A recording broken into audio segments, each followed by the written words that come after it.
2 million, more than 2 million streams na. Yes po. Ano ang epekto nun sa inyo?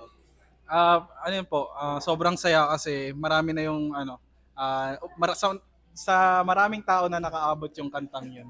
And sobrang saya po sa pakiramdam kasi marami na po kaming naharana. Ayun po, sa akin din sobrang overwhelming kasi may mga random na tao na nakikita ko sa story nila na ginagamit yung kanta namin. And ayun po, parang feeling namin sobrang kalat na yung kanta namin.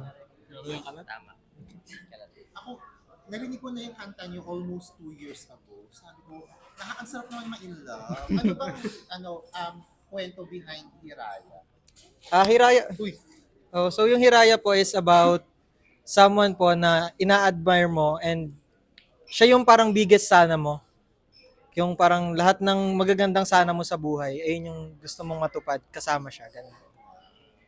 pakwento naman, bakit paham yung name ng banda? Ikaw naman. Ay, ako naman. Ang lalim, pero ang sarap pakinggan. Ano po kasi, na-appreciate po kasi namin yung mga deep Tagalog words. Kaya yung paham po, isa po siyang deep Tagalog word. Meaning, to understand and wise man. Kaya yun, parang yun po yung gusto namin i-describe sa aming band. So lahat ay Tagalog. I mean, Opo. dito sa Luzon. Yes po. Kayo rin ba nagsusulat ng